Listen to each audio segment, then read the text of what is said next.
A racist police officer brazenly stops a black man's car assuming it would be just another routine traffic stop, but when he opens the trunk, the document he finds inside leaves him frozen, sending his life spiraling into an unexpected direction. This is the story of an officer abusing his power, now forced to face justice, a predator suddenly turned prey. Sometimes a strange stillness like the calm before a storm foreshadows inevitable change. Get ready to uncover this gripping tale. The night sky was shrouded in heavy clouds, with rain drizzling down like a sad curtain over the city. Michael Johnson sat in his old sedan, gripping the steering wheel tightly, his eyes fixed on the road ahead. It had been a long, exhausting day, and all he wanted now was to get home, take a hot shower, and drift into sleep. The windshield wipers creaked and groaned as they worked hard to clear the rain, but Michael's chest remained heavy with an unshakable feeling, like something was about to go wrong. The road ahead was nearly deserted, lit only by the dim, blurred glow of streetlights reflecting off the wet pavement. Michael sighed, trying to push away the restless thoughts clouding his mind, but the unease clung to him, a strange intuition warning that tonight wouldn't end as quietly as he had hoped. And then it happened. The flash of red and blue lights blazed in his rearview mirror, jolting Michael from his thoughts. A short siren burst shattered the quiet, and he knew he had no choice but to comply. "This is ridiculous," Michael muttered under his breath. He glanced at his dashboard. His speed was a steady 35 miles per hour, well within the limit. His taillights were working, and his license plate had been replaced just a few weeks ago. There was no legitimate reason for this stop. But then the realization hit him, driving while black. The familiar phrase shot through his mind, making his heart race. How many times had he heard stories like this? And now, it was happening to him. Michael took a deep breath, forcing himself to remain calm. He turned on his signal and slowly pulled over to the side of the road. The headlights of the police car behind him shone blindingly into his rearview mirror, forcing him to squint. Outside, the rain's gentle patter on the roof of his car mixed with the low hum of idling engines, amplifying the eerie stillness around him. He placed his hands on the steering wheel at the 10-2 position, just as black drivers were often taught to do in such situations. Carefully, clearly, leaving no room for misinterpretation. The sharp sound of a car door opening sliced through the rain. A tall figure stepped out, the measured thud of boots against the wet pavement echoing like a forewarning. Through his rearview mirror, Michael saw a man in a pristine police uniform approaching his vehicle. It was Officer Mark Hendricks. Mark was tall, broad-shouldered, and carried himself with an air of authority. His police hat was tilted slightly, rainwater dripping from its brim onto his shoulders. His uniform was impeccably pressed, as if he had just stepped out of a formal ceremony. But there was nothing friendly in his expression. His narrow eyes pierced through the window, cold and filled with disdain. Mark rapped on the car window. "Roll it down," he ordered, his tone devoid of courtesy or patience. Michael rolled the window down slowly, keeping his voice steady. "Good evening, officer. May I ask why I'd been pulled over?" Mark snorted, as if the question itself was offensive. He leaned down, his face uncomfortably close to the window, rainwater dripping from his hat onto his sleeve. "You're driving too slowly," he said, his voice icy. "It's raining, but not enough to crawl like that. You're hiding something in this car, aren't you?" Michael locked eyes with Mark, forcing himself to remain calm even as anger simmered beneath the surface. "I'm just driving cautiously, officer. There's nothing in this car I need to hide." Mark smirked, a cruel half-smile spreading across his face. "Cautious, huh? Or are you just trying to keep me from finding something?" Michael could read Mark's demeanor, instantly arrogant, condescending, and drunk on a sense of absolute power. This wasn't the first time he had encountered someone like Mark, and it likely wouldn't be the last. Mark straightened up, his sharp gaze still fixed on Michael. "License and registration," he commanded, his tone leaving no room for negotiation. Michael sighed, striving to maintain his composure. "Yes, sir," he said, slowly reaching toward the glove compartment to retrieve the documents. "But I'd still like to know the real reason for this stop." Mark didn't reply. He simply stood there, watching Michael like a hawk eyeing its prey. The unease in Michael's chest grew heavier. He knew this wasn't going to be just another routine check. He knew this was only the beginning. Michael slowly opened the glove compartment, carefully ensuring each movement was deliberate and visible. He didn't want to give Mark any reason to misinterpret his actions. He retrieved his driver's license and registration and handed them to the officer through the lowered window. Mark took the documents without so much as glancing at Michael. He skimmed through them carelessly, as though he was already determined to find a fault even if there wasn't one. After a few seconds, Mark smirked and shook his head. "You know, Michael," he said, deliberately dragging out Michael's name with a sneer, "you're driving like you're trying not to be noticed. The rain's not that bad. What are you hiding?" Michael furrowed his brow, forcing himself to keep his voice steady. "Sir, I'm just driving safely because of the rain. There's nothing in my car I need to hide." Mark chuckled dryly, his smile anything but friendly. "Really? Then why do I find your driving so suspicious, huh? You think I wouldn't notice?" Michael took a deep breath, feeling anger simmering beneath the surface. "I don't think cautious driving is suspicious behavior, sir," he said slowly and firmly. "If you have a specific reason for stopping me, I'm happy to cooperate." Mark leaned closer, his eyes glinting with challenge. "You're daring me to find a reason, aren't you?" he said, his voice low and laced with menace. Across the street, Emily Carter, a young woman walking in the rain with a bright red umbrella, happened to pause when she noticed the police stop. At first, she thought it was just a routine check, but the tension on the face of the man in the car quickly caught her attention. She stopped a few meters away, ducking behind a lamppost, and pulled out her phone to start recording. Emily didn't know Michael, nor did she understand what was happening, but something about the officer's demeanor set off alarm bells in her mind. Meanwhile, Mark straightened up and took a few steps back from the car window. "Step out of the car, Michael," he ordered, his voice leaving no room for defiance. Michael felt his chest tighten. "Sir, I've provided valid documents. I don't understand why I need to step out of the car." "Because I said so," Mark growled, his words clipped and laced with a challenge. "Now get out of the car. Immediately." Michael glanced out the window, realizing he had no other choice. He drew a deep breath, unlocked the door, and slowly stepped out, keeping his hands visible. The rain seeped through his jacket the moment he stood outside, sending a chill through his body both physically and emotionally. Emily continued recording, keeping a safe distance to avoid being noticed. She could see the officer growing increasingly aggressive, while the man in the car maintained an impressive level of composure. "Now," Mark said, stepping closer to Michael, "open the trunk. I want to see what you're hiding." Michael stood still, his breathing heavy, as Officer Mark Hendricks moved toward the back of the car. The relentless rain seemed to amplify the tension. Michael knew this wasn't going to end there. It was clear Mark was determined to find a reason, any reason, to assert his authority. "Sir," Michael began, trying to keep his voice calm, "you don't have the right to open my trunk without a valid search warrant."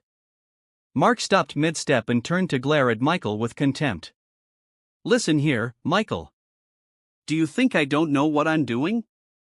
I've been doing this long enough to tell when someone's hiding something. And I'll be honest, you look very suspicious."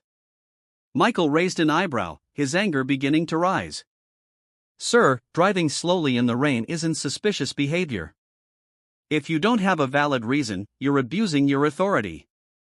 Mark let out a dry, humorless laugh, the sound as sharp as the rain hitting the pavement.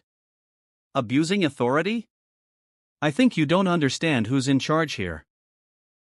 Across the street, Emily adjusted her phone to capture the unfolding scene more clearly. She stood under her red umbrella at a safe distance, but her eyes never left Mark and Michael. She didn't know exactly what was happening, but it was obvious Mark wasn't following standard procedure. Sometimes, Emily thought, all it takes is one video to change everything. Mark continued toward the trunk, now just a few steps away. "So, Michael, are you going to open it, or do I have to do it myself?" His voice was low and full of dominance. Michael clenched his fists, drawing a steady breath. "Sir, I will not open the trunk without a warrant. You have no legal right to demand this." Mark paused, turning to fix Michael with a piercing stare. Don't you get it, he said, enunciating each word deliberately. I don't need a warrant. I want to search your car, and I will. That's how this works. Michael felt heat rising to his face, but he knew losing his temper would only escalate the situation. Your actions are illegal, sir, he said, his voice firm. If you proceed, I will report this to your superiors. Mark burst into loud, mocking laughter, the sound echoing through the rain. Report? Report to who? Do you think anyone's going to side with you over me? Look around. I enforce the law here. I don't need anyone telling me how to do my job. With that, Mark pulled out a set of keys from his belt and strode to the trunk. Michael immediately followed, his voice louder and more commanding now. Sir, I demand that you stop immediately. This is illegal. But Mark ignored him. He jammed the key into the trunk's lock and turned it with a sharp click. The trunk popped open, and Mark bent down to peer inside. Michael stood frozen, his heart pounding. He knew exactly what was in there, a sleek gray briefcase he always carried. It wasn't illegal, but he doubted Mark would stop once he found something to latch onto. Mark leaned further in, scrutinizing every corner of the trunk with deliberate slowness, as if savoring the hunt. Then he stopped, his eyes locked onto a small corner where the gray briefcase lay. What's this? Mark said loudly, picking up the briefcase with both hands. He held it as if he had just unearthed a treasure. Michael stepped closer, his voice firmer now. Sir, that is my personal property. You are not authorized to touch it. Mark ignored him, snapping open the latch on the briefcase. Personal property, huh? Let's see what's inside. You are grossly violating my rights. Michael shouted, but Mark paid no attention. The briefcase opened with a small click. Mark flipped it open, his eyes immediately drawn to the top document. He picked it up and began reading, his expression shifting from smug to stunned, and finally to horrified. Printed in bold at the top of the page were the words. Notice of termination ****. Officer Mark Hendricks ***. Reason ****, abuse of power, harassment of civilians, breach of professional conduct. Mark's eyes widened as he read the words, his hands trembling so badly he nearly dropped the paper. Turning back to Michael, his voice was shaky and broken. What is this? This can't be real. Michael met his gaze, his eyes cold and unflinching. You just violated my personal property. And now you see it. This is the truth, Officer Hendricks, and I think you've gone too far. The rain continued to pour, mingling with the heavy silence between them. Across the street, Emily kept recording, realizing she was witnessing something far greater than an ordinary traffic stop. Mark remained frozen, the paper still in his trembling hands, his face pale as the weight of his actions bore down on him. The sense of absolute power he once wielded had crumbled in mere seconds. Mark Hendricks stood frozen in the rain, his eyes fixed on the paper in his hands as if it held a nightmare he couldn't escape. The bold words on the document seemed to pierce straight into his mind. Notice of termination ***. His name, Mark Hendricks, was printed clearly at the top of the page, right beneath the heading, followed by a long list of misconduct. Abuse of power. Harassment of civilians. Acceptance of bribes. Violation of professional ethics. Mark read each line, his lips trembling but unable to form words. Beneath each offense were detailed accounts and accusations from colleagues and citizens, all meticulously recorded and irrefutable. His name was tarnished, and his dignity was destroyed in mere seconds. The rain fell harder, soaking the paper and causing the ink to smudge slightly, but the words remained clear enough for Mark to realize it was no forgery. Especially at the bottom of the document, the name James Peterson, Chief of Police, was stamped next to an unmistakable signature. It was as if the ground beneath Mark was crumbling. No, this can't be, Mark muttered, his voice shaky. It's a forgery. Someone forged this. Michael Johnson, still standing a few steps away, crossed his arms. He looked at Mark with a cold, unyielding gaze, devoid of pity. Really? An official document complete with detailed information and the chief's signature? And you think it's fake? Mark raised his head, his eyes filled with a mix of fear and anger. How did you get this? You shouldn't have it. I'm a police officer. No one has the right to do this without notifying me. Michael took a step closer, his voice calm but firm. Interestingly, you're so concerned about your rights, Officer Hendricks. Have you ever thought about the rights of the people you harassed? The ones you intimidated into giving you bribes? Did you think they had the right to speak up? Or did you assume your authority was untouchable? Mark clutched the paper tighter, his hands trembling with a mix of rage and panic. His eyes scanned the long list of offenses, each line glaring back at him like a judgment. March of last year. Extorted a young driver to avoid a ticket. June, intimidated a civilian with fabricated reasons for a traffic stop. Multiple reports from colleagues citing abuse of authority. Every detail was painstakingly documented with evidence. Mark knew he couldn't deny it. No, it's not possible, Mark muttered again, his voice breaking. I've worked here for over 15 years. No one has the right to do this to me. Michael let out a soft chuckle, but it was filled with derision. 15 years? And you think that excuses every wrongdoing? Don't forget, it's those very years that created this extensive record of violations. Mark staggered, his legs weakening beneath him. He turned back toward the trunk, as if wanting to close it and hide the evidence condemning him, but Michael stepped forward, positioning himself directly in front of Mark. What do you want? Mark asked, his voice tinged with desperation. I didn't mean to hurt anyone. Everything I did, it was just to protect my job. Michael raised an eyebrow, his eyes sharp as steel. Protect your job? How laughable. You've ruined countless lives to safeguard your so-called career. Do you think extortion, threats, and harassment of innocent people were part of your duties? Mark didn't respond. He stood there clutching the paper, his knuckles white. A short distance away, Emily Carter continued filming the entire exchange on her phone. She leaned over slightly to check her screen, capturing every expression on Mark's pale face in vivid detail. He's being exposed right here, she whispered to herself.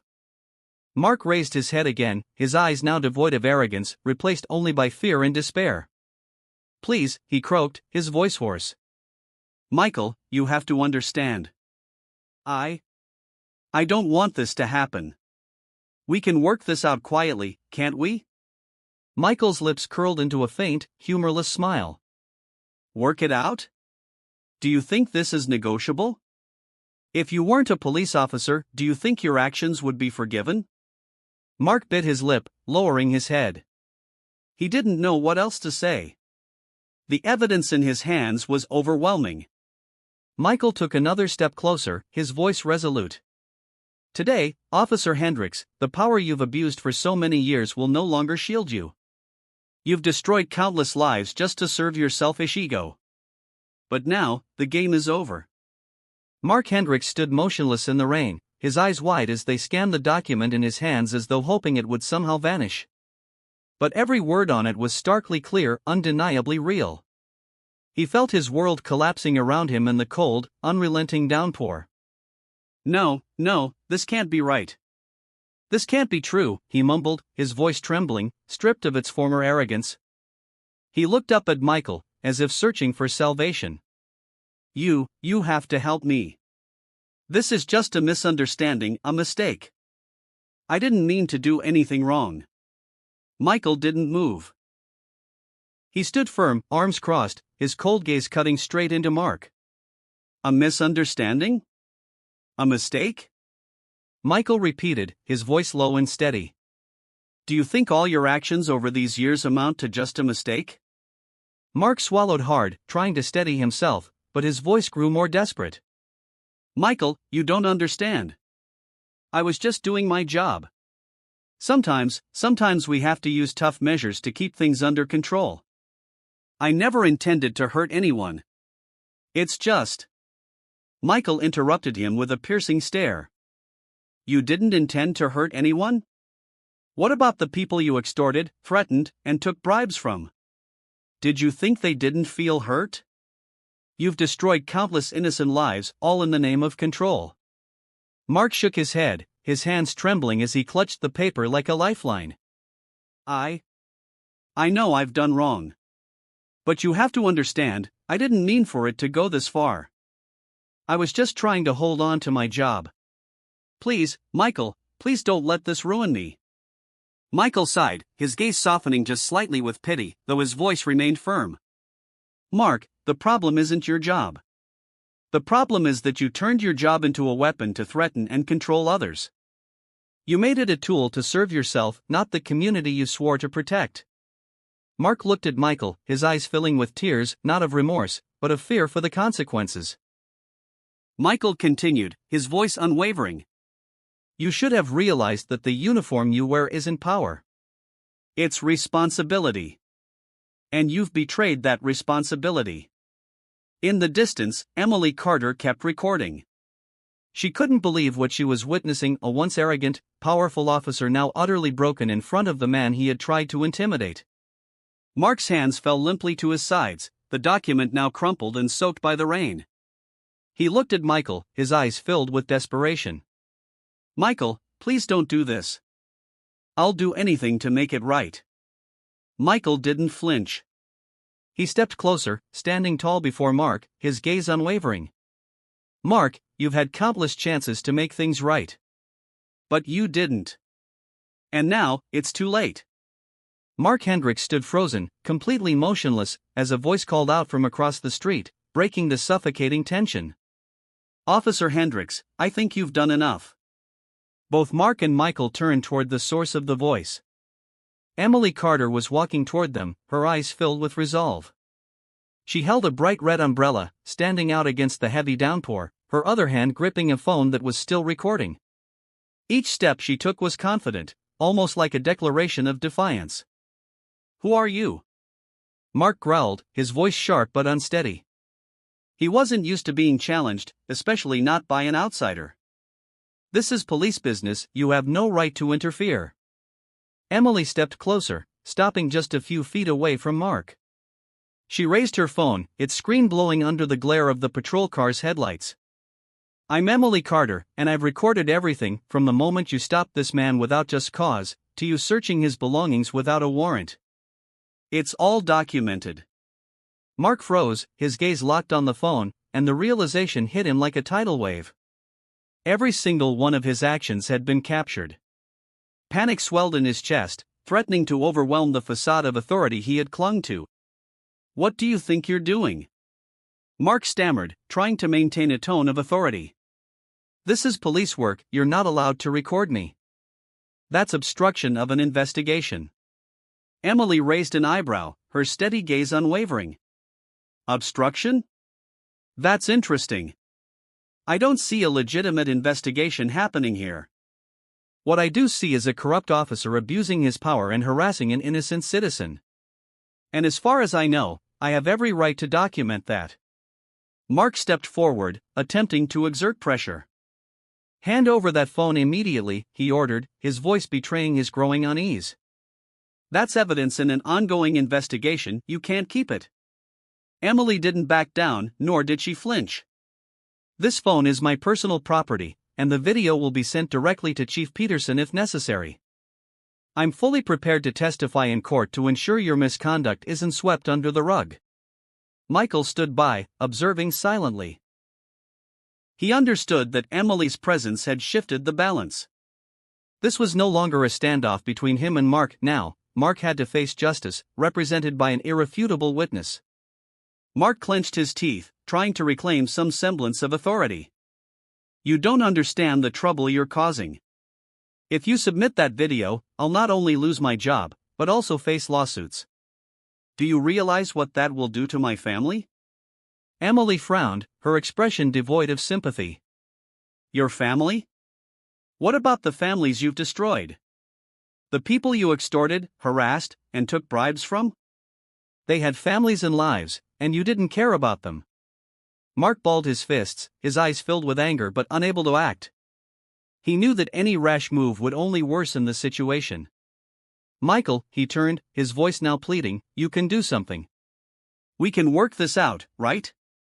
I'll make it right, I promise. Michael looked at Mark, his eyes cold and resolute. Mark, I think your chance to make it right passed a long time ago. This isn't about one mistake, this is a pattern of abuse that spanned years. And now, you have to face the consequences. Emily chimed in, her voice clear and sharp. I've recorded everything, and no matter how much you threaten or beg, it won't change the facts. This video will go to the proper authorities, and you'll be held accountable. Mark took a step back, his legs seeming to give out beneath him. He glanced around as if searching for an escape, but there was none.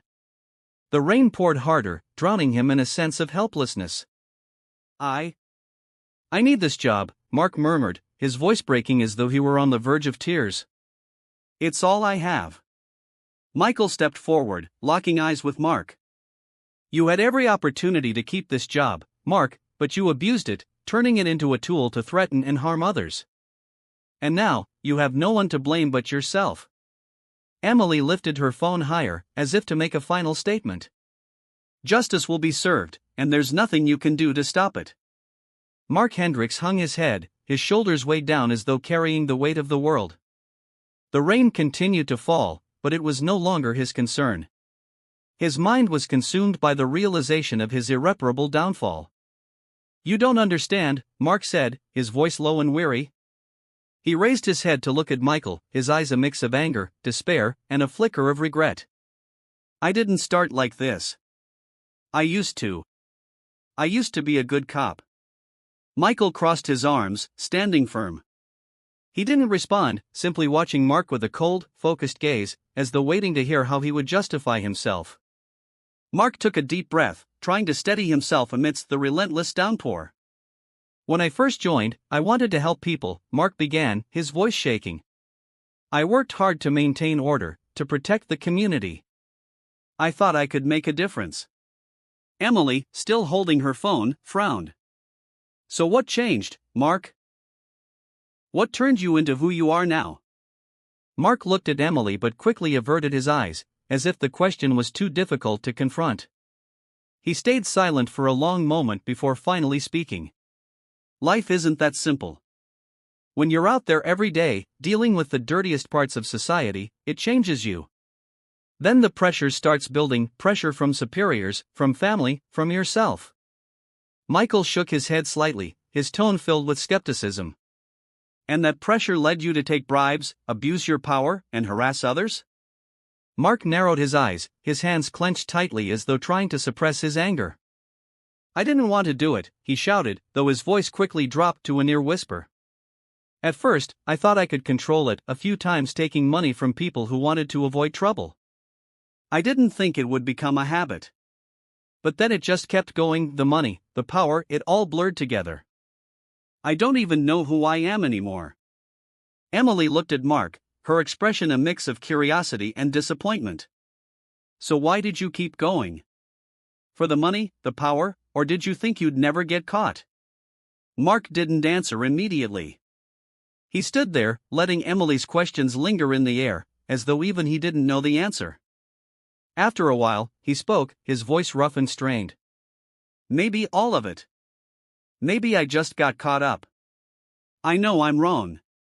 But when you're in this system long enough, you realize nobody's innocent. Michael raised an eyebrow, stepping closer. So you gave yourself the right to decide who's innocent and who's guilty? Did you think this system gave you the authority to become judge and jury? Mark turned away, staring at the rain-soaked pavement, unable to withstand Michael's piercing gaze. I didn't give myself that right. I was just trying to survive. Michael shrugged, his voice still icy. Survive? You weren't just trying to survive, Mark, you exploited your power to prey on the weak. That's not survival, that's selfishness. Mark remained silent, his hands trembling. He couldn't refute Michael's words because they were the truth he had spent years avoiding. He had corrupted a role meant to symbolize fairness and responsibility. Emily stepped forward, looking directly into Mark's eyes. You had the chance to do the right thing. You used to be a good cop, like you said, but you let power cloud your judgment. And now, no one but you is responsible for what's happened. Mark swallowed hard, his voice shaking even more. I don't want it to end like this. I can't lose everything. Michael met his gaze, his voice firm and resolute, like a verdict. Nothing is being taken away from you, Mark. You destroyed it yourself, and now you have to face the consequences. Mark staggered back, his head bowed low, as though he no longer had the strength to confront the two standing before him. The rain fell harder, but it couldn't hide the undeniable truth. He had lost, not just to Michael and Emily, but to the person he had once wanted to be. The silence was broken by the sharp sound of a car approaching.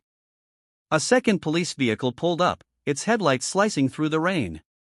Another officer, David Walker, stepped out. His uniform glistened under the dim streetlights, and his expression was no longer friendly but stern and disappointed. David approached cautiously, his eyes moving between Mark and Michael. Mark, what's going on here? David asked, his voice calm but firm.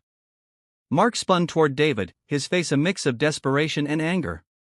David, you've got to help me, he pleaded. They're trying to destroy me. You know what I've done for this job. You know I've sacrificed everything. David stared straight into Mark's eyes, his expression unyielding. Mark, I know what you've done, David said. That's why I'm here. But what you're doing right now is making everything worse. Stop this before it's too late. Mark glared at David, his fists tightening until his knuckles turned white. You're taking their side? Mark shouted. You're supposed to be my colleague. You know what I've had to deal with out here. David's expression didn't waver. His voice was deliberate and steady. I know, Mark. I know you were once a good cop. But I also know you've changed. You've crossed the line too many times. I wanted to believe you could turn things around, but enough is enough. I won't stand by and watch you hurt anyone else. Mark took a step back, his face contorted with betrayal and disbelief. You're betraying me, he cried. All of you are betraying me. Michael stepped forward, his tone calm but unyielding. No one betrayed you, Mark. You betrayed yourself. You betrayed your colleagues, the people who trusted you, and the community you swore to protect. Mark shook his head, rainwater dripping from his soaked hair. No. I didn't betray anyone. I just did what was necessary. David stepped closer, placing a firm hand on Mark's shoulder. His eyes held a mix of disappointment and pity. Mark, stop this. Don't let your anger destroy you completely. You can still take responsibility and face what you've done. But if you keep going, you'll lose everything. Mark looked at David, a final spark of rage in his eyes. But that spark quickly dimmed. He hung his head, as though every ounce of strength had been drained from him. I don't want to lose everything, he murmured, his voice weak and barely audible. Michael and David stood silently, leaving Mark to confront his despair. Emily, still recording from behind, stepped closer but kept a safe distance. Her voice was clear and firm. Mark, you've lost control. But that doesn't mean you can't make things right. That starts with stopping and taking responsibility. Mark lifted his head, his eyes hollow. Finally, he gave a small nod, as if accepting that it was over. David squeezed his shoulder lightly, a final gesture of reassurance. Let's go, Mark, David said gently but firmly. It's time to handle this the right way. Mark didn't resist. He simply lowered his head, allowing David to lead him through the heavy rain. Each step was weighed down by the burden of his past mistakes. The rain continued to pour, each drop merging with the tension that filled the air. Mark Hendricks stood soaked, trembling not just from the cold but from the growing fear gripping his heart. Michael Johnson held his phone in his hand, its screen casting a faint glow across his resolute face. Michael, please, Mark pleaded, his voice choked with desperation. Don't do this. We can talk. I know I was wrong, but I can fix this. I'll do whatever you want, just don't make that call. Michael didn't respond immediately. He stared at Mark, his eyes full of disappointment, as if he were looking at a man who had destroyed himself. After a moment of silence, Michael sighed and spoke, his voice firm and steady. Mark, don't you understand? This isn't just about you. It's about all the people you've hurt. You don't get to fix this because you never truly wanted to. All you wanted was to avoid accountability. Mark took a step forward, his hands outstretched as if to cling to something. No, that's not true. I was under pressure. This job took everything from me. I never meant to hurt anyone. Michael shook his head, his gaze cold. Pressure? Do you think you're the only one dealing with pressure? Every officer faces it, but they don't let it turn them into abusers of power. Michael, please, Mark repeated, his voice growing weaker. My family. I'll lose everything. I can't let this happen. Michael narrowed his eyes, searching Mark's face for even a shred of genuine remorse. Your family? What about the families of those you hurt? Did you ever think about them? Or have you only ever cared about yourself? Mark bowed his head, unable to respond. Michael's question pierced what little pride he had left. But then, in that moment of despair, a flicker of desperation ignited within Mark, a final, reckless attempt to save himself. Suddenly, he lunged forward, reaching for Michael's phone. No, he shouted, his eyes wild with desperation. You can't do this to me. Michael was ready.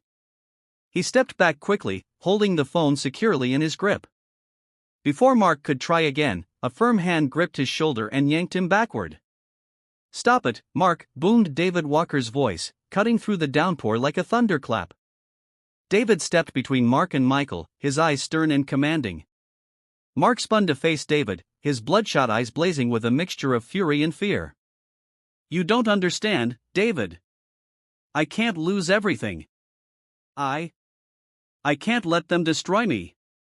David didn't flinch. His grip on Mark's shoulder tightened, and his voice was low but authoritative.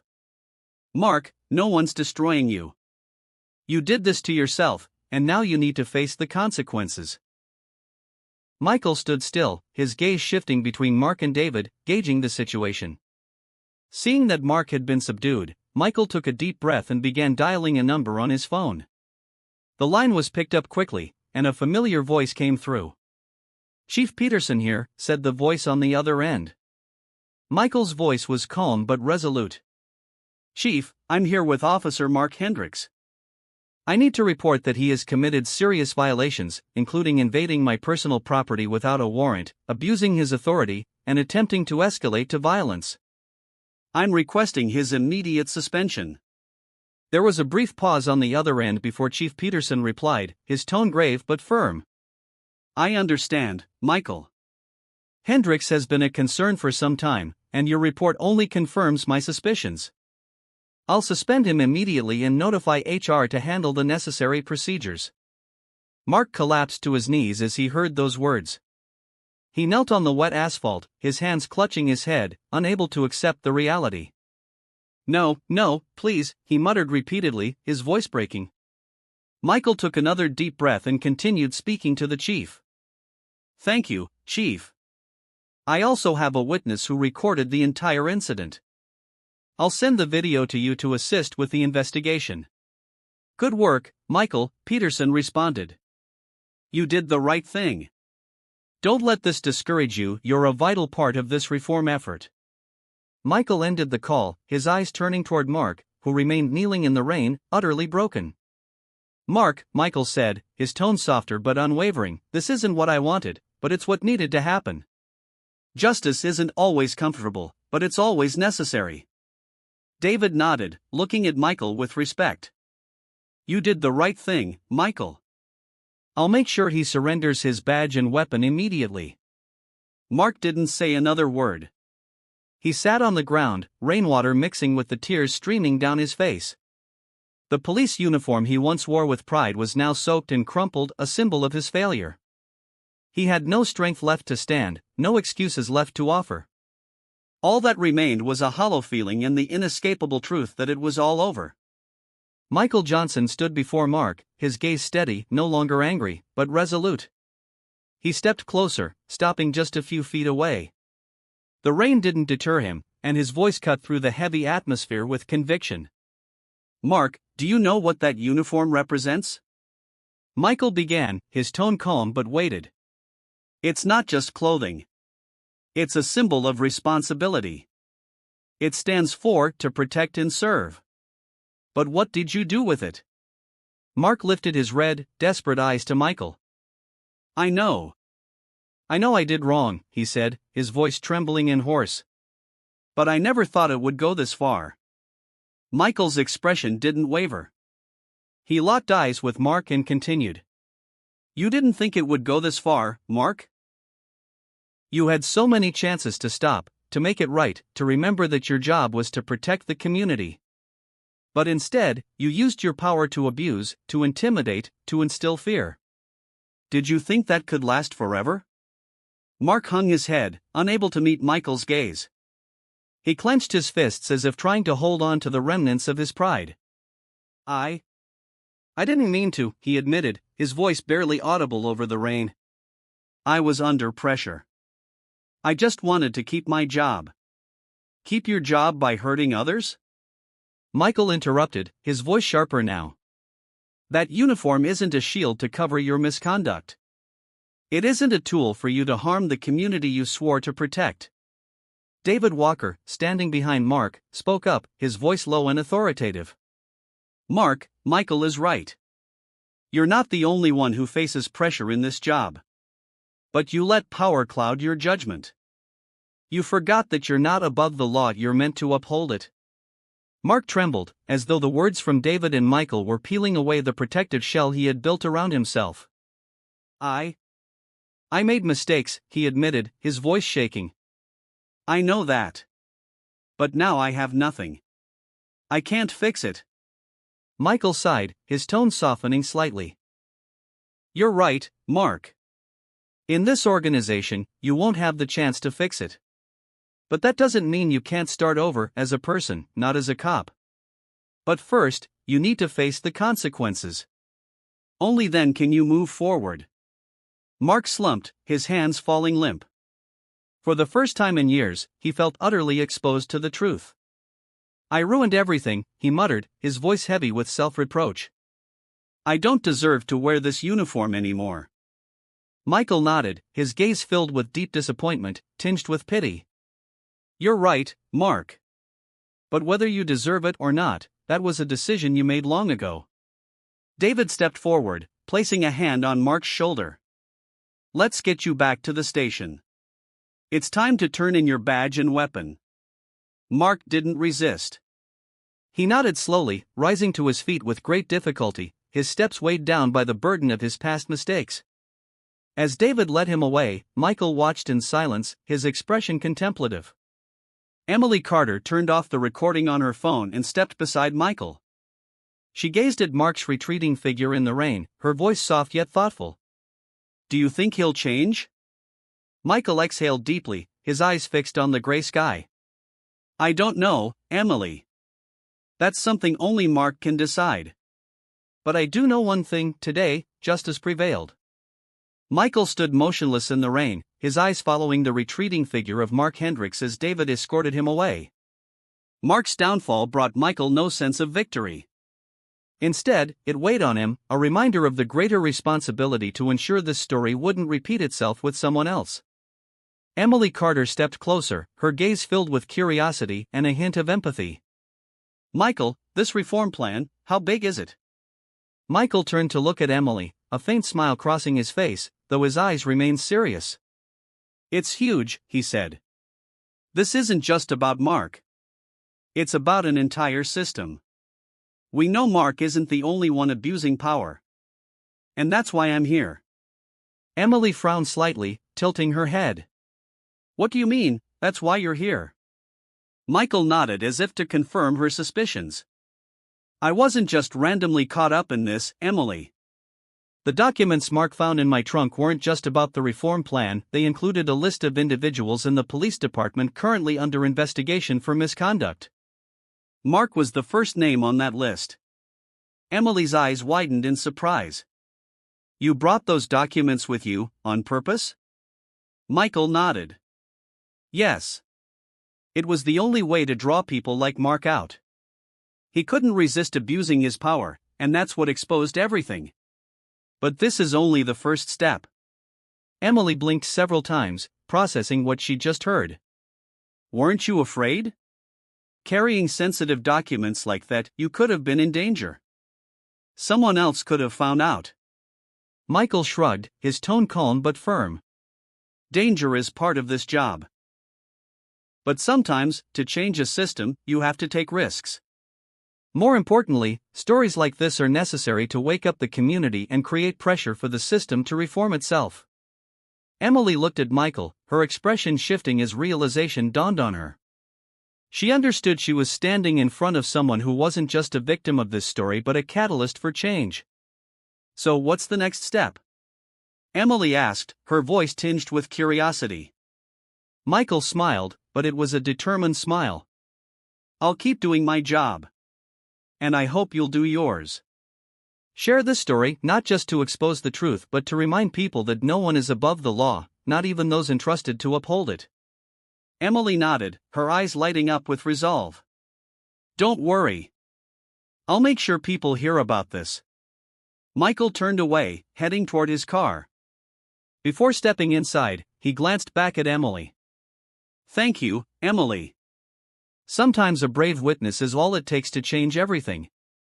Emily smiled lightly. No, thank you, Michael. Thank you for not giving up. Michael nodded one last time before getting into his car. The engine roared to life, and the vehicle rolled away, disappearing into the night. Mark Hendricks remained in the rain, his vacant eyes staring into nothingness. He had lost everything, his job, his honor, and even his self-respect. The image of Michael driving away burned into his mind, a reminder that every action carries consequences. On the other side of the street, Emily Carter raised her red umbrella, her phone poised to share the video she had recorded. She walked away slowly, her steps steady, knowing that this story would ripple through the community as a powerful lesson, a lesson that power is not a tool for abuse but a responsibility to protect. On Emily's phone screen, the title of her post was clear. The truth about Officer Hendricks and the Police Department Reform Plan ***. She tapped the post button, and within seconds, the story began to spread.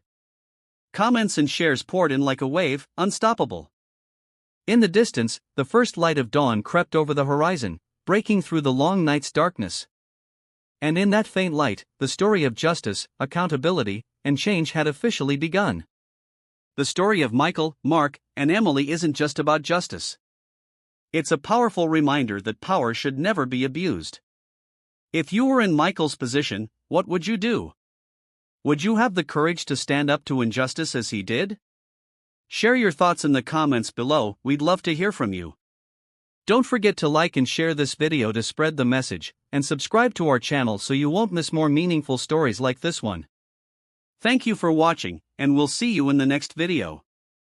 As Emily's post went viral, the echoes of that night began to reverberate through the community. People were talking, debating, sharing the video, and discussing what had happened. The momentum for change grew, fueled by the story of one officer's fall from grace and the resilience of those who would no longer stand by and accept injustice. Michael Johnson knew this was just the beginning. The journey toward reform in the police department was long, and the road ahead was fraught with challenges. But for the first time in a long while, he felt hopeful. Mark Hendricks' downfall was only the first step in a much larger mission to rid the system of corruption and abuse of power. Every story shared, every voice raised in support of reform, was a brick in the foundation of a new future. As the days passed, more victims began to come forward, those who had suffered under the hands of corrupt officers, those who had been silenced for too long. With the video of Mark Hendricks' moment of reckoning circulating online, others began to speak out. It wasn't just about one bad officer, it was about an entire system that had allowed the abuse to continue unchecked for far too long. Emily kept sharing updates and the developments of the investigation, her voice growing stronger with each post. She had become not just a witness but an advocate for the change she had witnessed unfold that rainy night. The community rallied around her, adding their voices to the call for justice. As for Mark, his life was upended. His suspension marked the beginning of a thorough internal investigation. The department knew that what had happened to Mark was only the tip of the iceberg, and the revelations that followed sent shockwaves through the force. But Mark's journey to redemption, or his attempt at it, was not over. The pain of losing everything, the shame of seeing his years of service turned into a catalogue of misconduct, was just the beginning of his reckoning. The pressure was mounting. He couldn't run anymore. Whether he would face the consequences fully or attempt to claw his way back, only time would tell. Yet, for Michael Johnson, the victory wasn't in Mark's downfall. It wasn't in exposing the corruption that had been festering beneath the surface. For him, the true victory lay in seeing the first steps toward accountability. Seeing the people he had long stood beside, the ones he trusted, finally beginning to acknowledge the need for change. He knew that his work wasn't done. In the quiet moments after Mark had been led away, Michael had reflected on his own role in this story. He had never intended for things to go this far. But when faced with the kind of injustice that threatened to continue harming innocent lives, he realized there was no turning back. The truth had to come out. No matter the cost. No matter the personal toll. As he drove through the rain that night, Michael wasn't just driving home. He was driving toward a future where people could finally trust the system again, a future where the community was protected, not preyed upon.